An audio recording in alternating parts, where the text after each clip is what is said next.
Hello. Sorry, I was just waiting for the circles to stop going round. Happy Monday. Hope you all had a lovely weekend. This Facebook Live is about the current NICE ME-CFS guidelines delay. Now, today is day 27, I believe, of the delay. NICE aren't calling it a delay, calling it a pause. Anyone that's got no idea what I'm talking about, I will just go into a brief bit of background. So, the National Institute of Care and Health Excellence in the UK, might have got that round the wrong way, but you know the one I mean, have spent well over the past 3 years reviewing scientific evidence, speaking to stakeholders, including the patient community. They've heard testimony from patients. They've worked with charities and with other stakeholders to create a new guideline, because the one that the NHS is currently going by, and other health organisations around the world who have also adopted NICE's guidelines, are dated from 2007, and they recommend graded exercise therapy and cognitive behavioural therapy as treatments for ME-CFS. Since 2007, the patient community, charities, advocates, scientists have been fighting for NICE to recognise that graded exercise therapy is harmful to many patients, not all, but many, and this is due to our characteristic known as post-exertional malaise. It basically means that any kind of increased activity, whether that's doing the washing up or going for a short walk, just walking to the end of your road to post a letter, could be too much activity for an ME-CFS patient. And anecdotally, we know that many patients are harmed significantly by participating in graded exercise therapy at the instruction of either their GP, CFS clinic, physio. Recently, proponents of graded exercise therapy have come out and said, oh, but there's no reported harms from graded exercise therapy.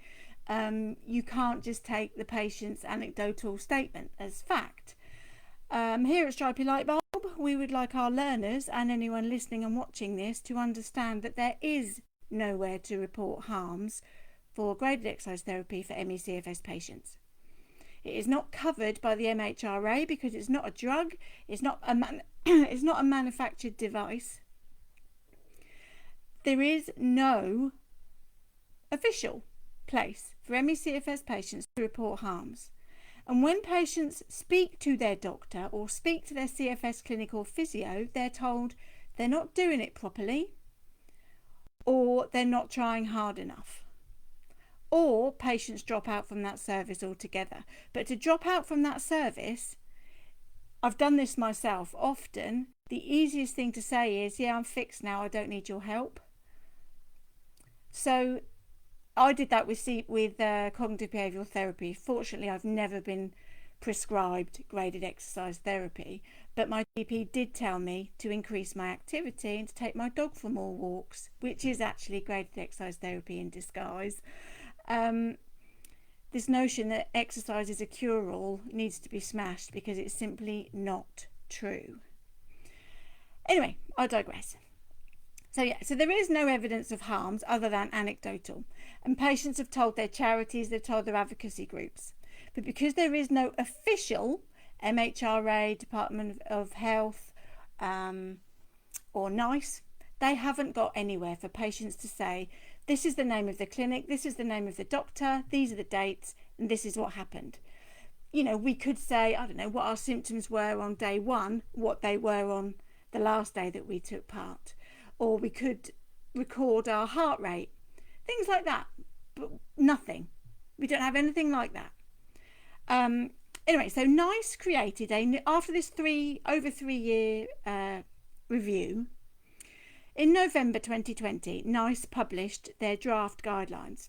These draft guidelines are included in our training. As a draft, we've made it clear it's the draft.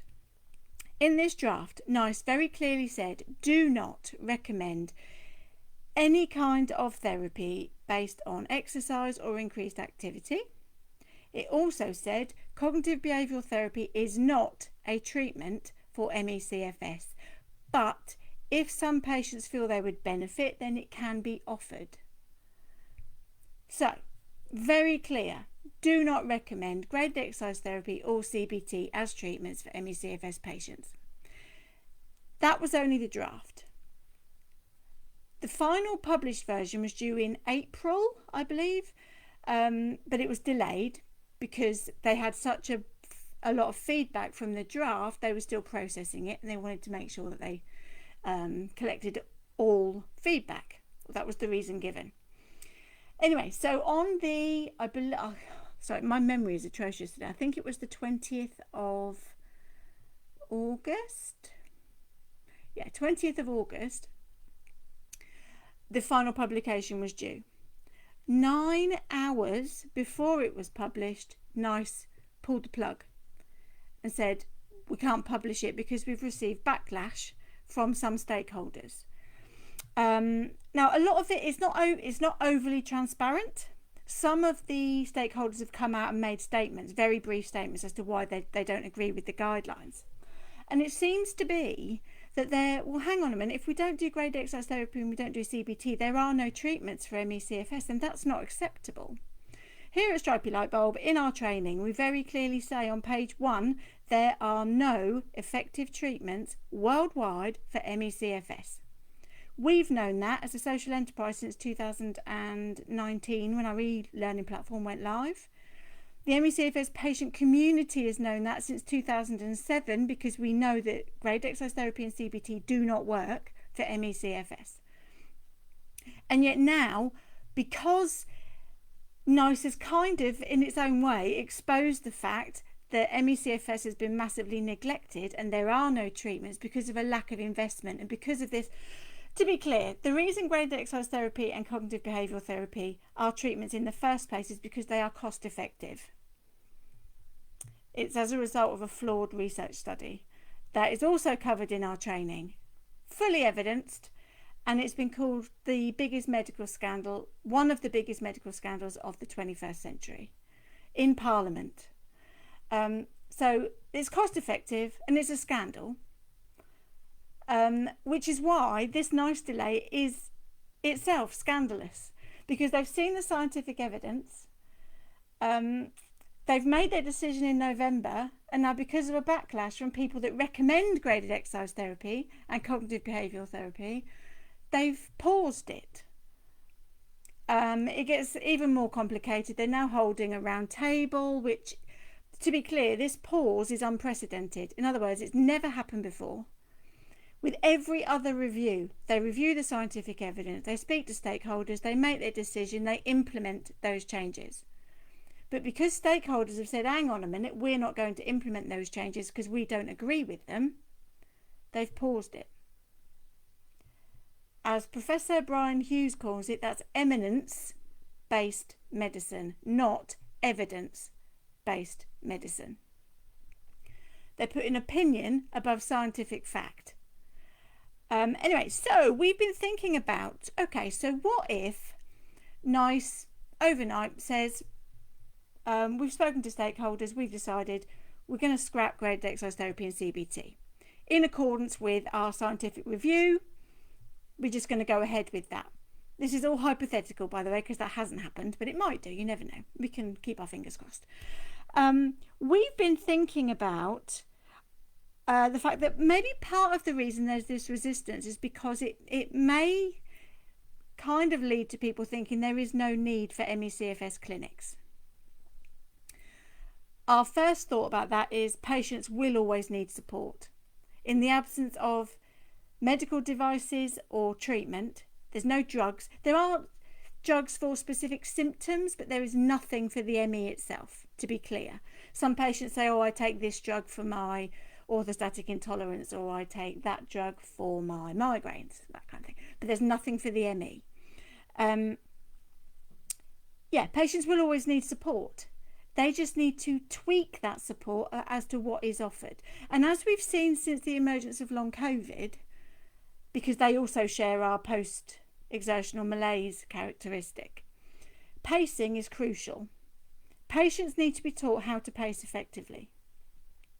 So energy management techniques, energy conservation, all of that kind of stuff. Occupational therapists are very good at that. If you look at their role description, energy conservation comes under their umbrella.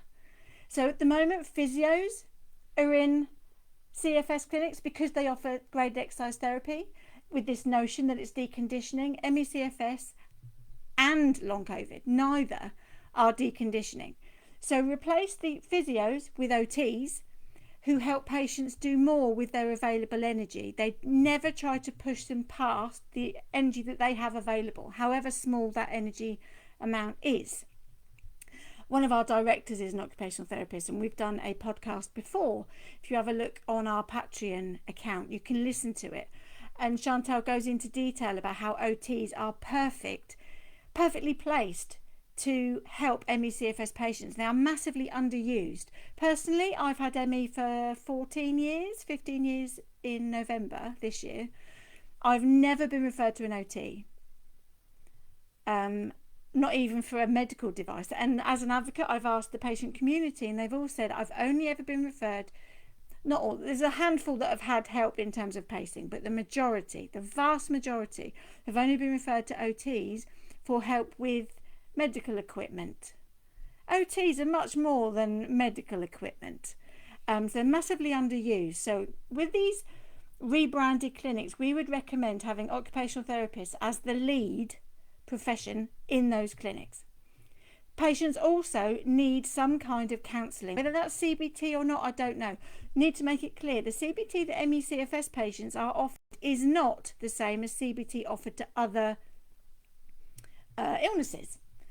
Our CBT says that we have false illness beliefs and that we just need to think ourselves better. We need psychological support in terms of helping us to grieve because you've lost your previous life. You are not the same person you were the day before you got sick. You might have lost your job, lost your partner, may feel that you won't be able to have children because you haven't got the energy to care for them. Your future plans have gone out the window. All of this has a psychological impact. That is not to say that ME/CFS is a psychological illness, but the impact of having a physical disease can cause psychological issues. There is an element of grieving there.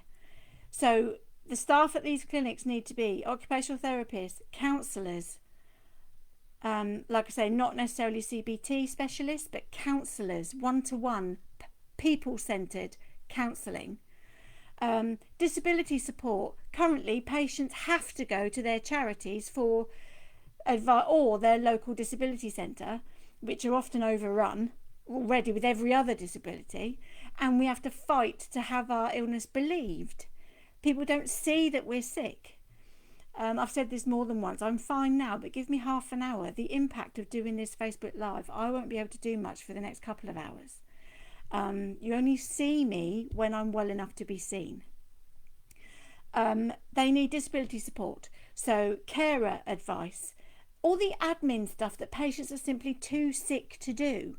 We need a point of action, point of call, where you can literally say, I'm one of your patients, I need help with a carer. So for example, I know of a patient up in Manchester now. Because of the carer crisis, he has a carer in between 4 and 8 o'clock every night.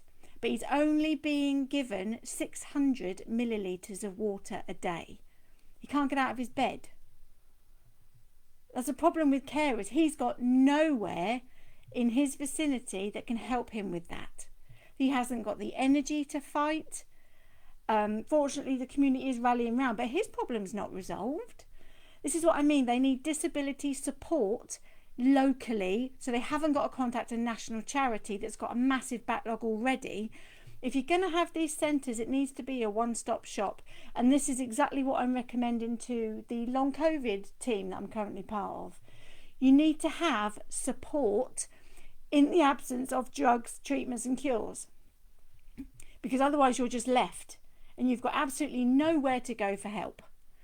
And that's what I believe these new CFS clinics can be. So replace physios with OTs, counselling rather than CBT, disability support can help you with PIP assessments.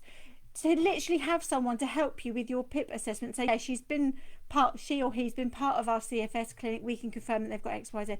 That doesn't happen at the moment.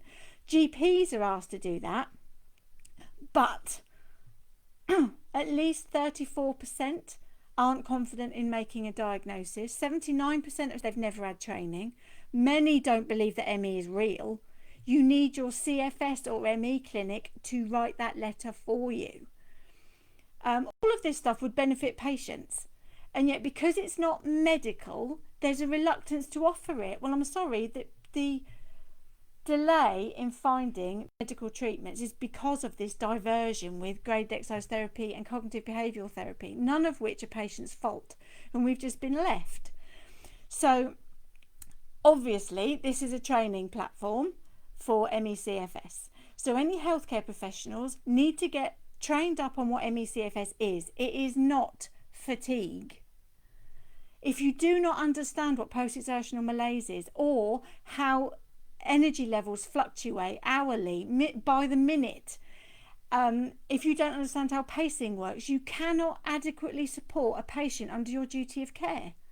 You see, it's simply not possible, and that has been massively exposed with long COVID, because the people that I thought would have known what pacing was, or would have known what post-exertional malaise, have come out during the pandemic and said, oh this is new, I've never seen this before.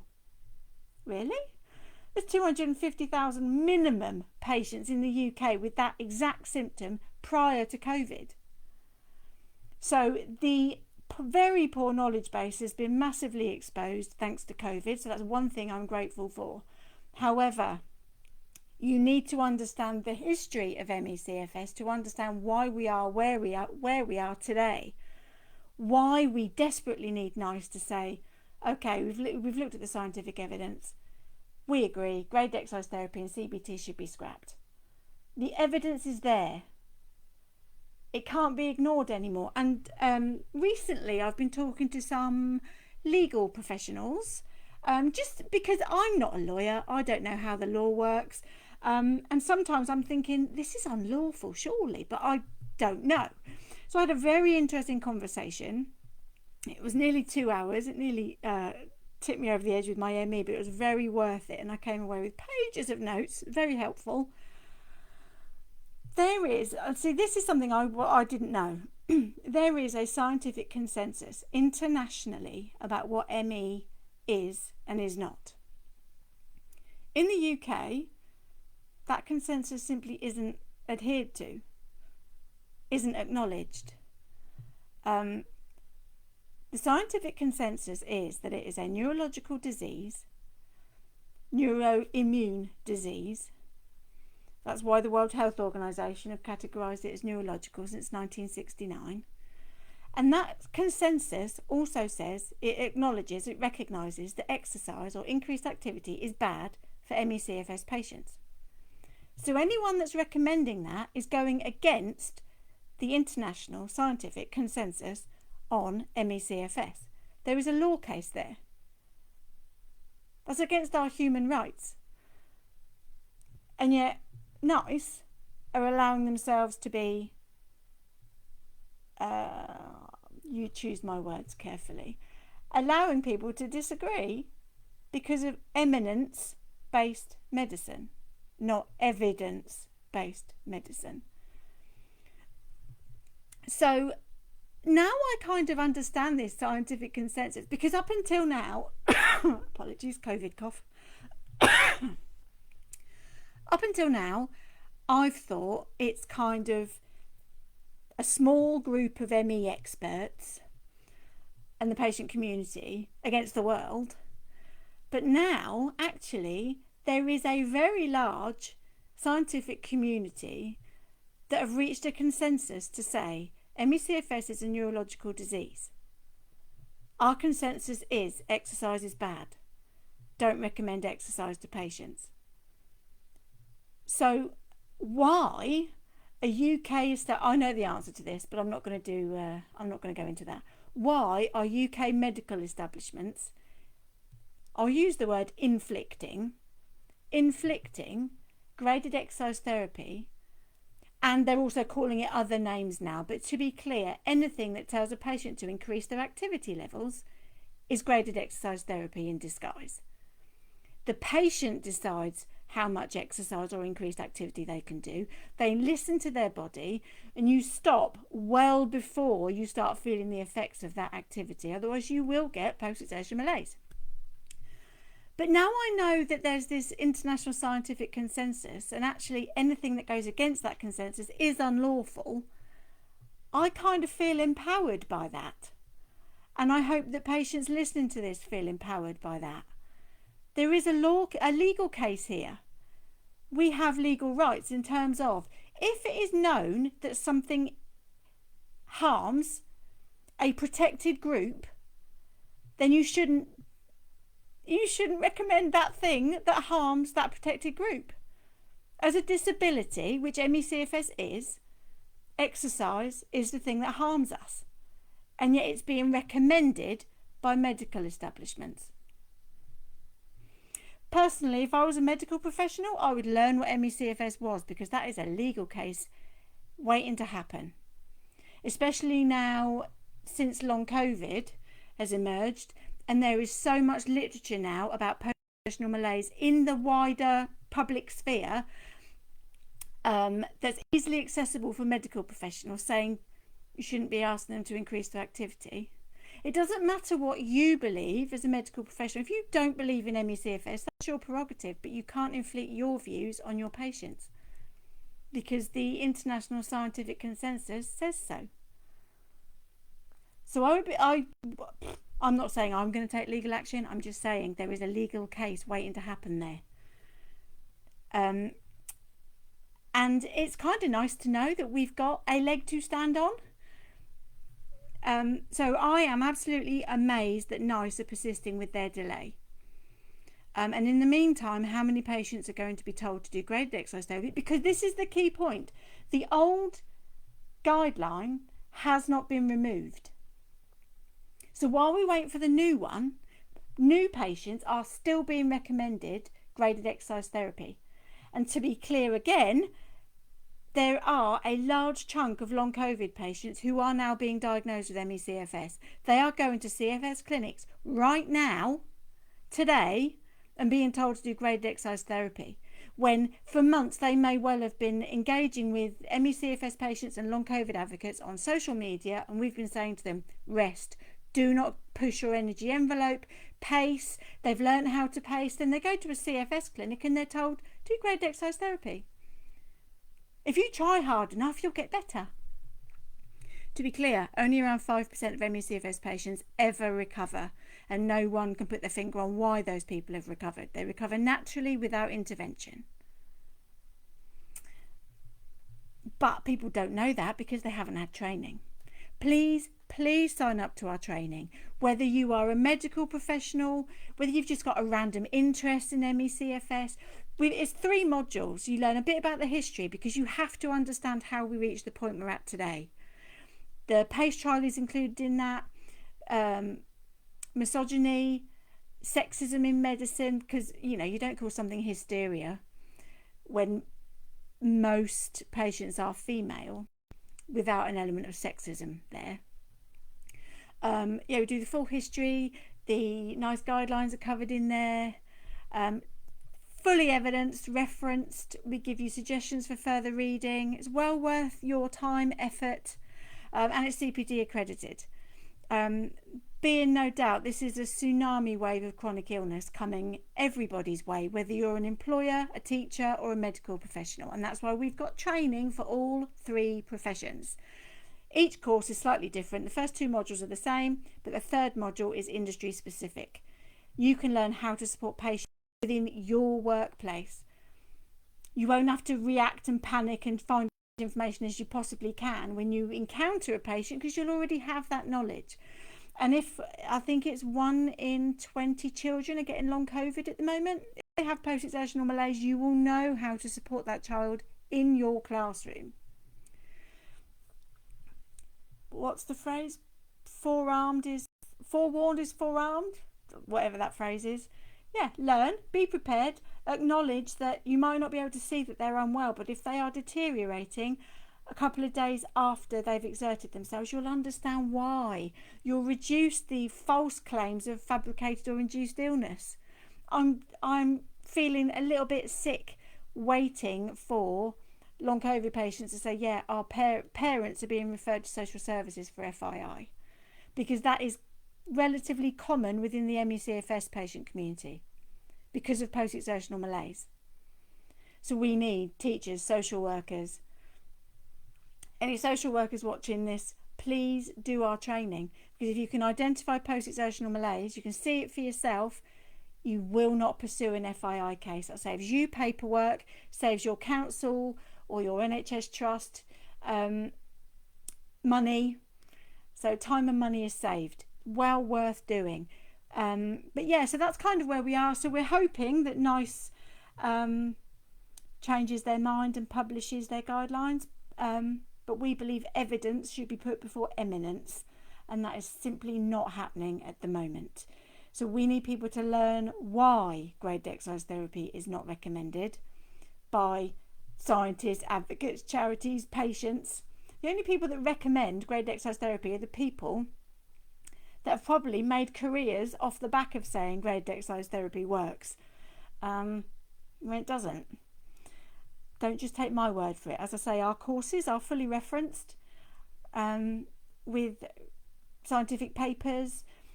To be clear, I don't use lots of jargon. I try to make things as understandable as possible. So the courses themselves are very well explained. You don't have to be a scientific brained person to understand them. But I do include scientific papers so that you can understand that I've not just made it up. It is fully referenced. Yeah, I do explain things very simply to make sure that you understand what you're learning and to make sure that effective learning takes place. So I do the same thing with my advocacy. I don't spout long medical terms. I try to explain what it feels like to the patient. Yeah. So please participate in our training, because not only will you be learning about a disease that affected 30 million people worldwide prior to COVID, but you will also be learning about long COVID too, because like I said, over 85% of long COVID patients have post-exertional malaise, which is the key defining characteristic of ME/CFS. So whether long COVID post-exertional malaise means that they have ME/CFS, or whether there is now a completely new but very, very, very similar to ME/CFS disease. It's strange. Before COVID, we always used to say post-exertional malaise is the key defining characteristic of ME/CFS. It's unique to our chronic illness. Now we have to say long COVID also has it. We don't know whether that means they've now got ME/CFS or whether it is a new illness with this unique characteristic. But either way, if you learn how to support ME/CFS patients, you will also be learning how to support long COVID, because they are very similar in many instances. We're not talking about the organ damage. We're talking about the underlying, the chronic illness, the neuroimmune, neurological thing is virtually identical. The symptoms on paper look identical. But yeah, well worth doing. More people do it, more people get educated, the stigma lessens. Perfect. But yeah, so there you go. You're up to date with the NICE thing. Day 27 today. And there is a round table, but NICE are cherry picking who takes part in it. So the patient community aren't fully represented because only certain parties are taking part in the round table, which we are not happy with. To be clear, we've got nothing to do with the NICE review. We're not stakeholders. So we're fully independent. But as a patient, as an advocate, and as MD of Stripey Lightbulb, I'm not happy that NICE are cherry picking. And in some cases, anecdotally, I've heard that some people attending the round table weren't even stakeholders. Why they're getting the opinions of stakeholders in a round table meeting is getting worse and worse by the day. And the independent chair is also a proponent of the biopsychosocial model, which is where CBT comes from. She's also worked for DWP policy. DWP policy is what brought about graded exercise therapy and cognitive behavioural therapy, included in our training. So she's not an independent chair. So not only have NICE done an unprecedented thing by not publishing their guidelines, they've done an unprecedented thing by doing this round table, and now they've broken their own rules by having an independent chair who's not independent. Just gets better and better. But yes, so there we go. That's your update for today. Thank you very much for listening, and I will chat again soon.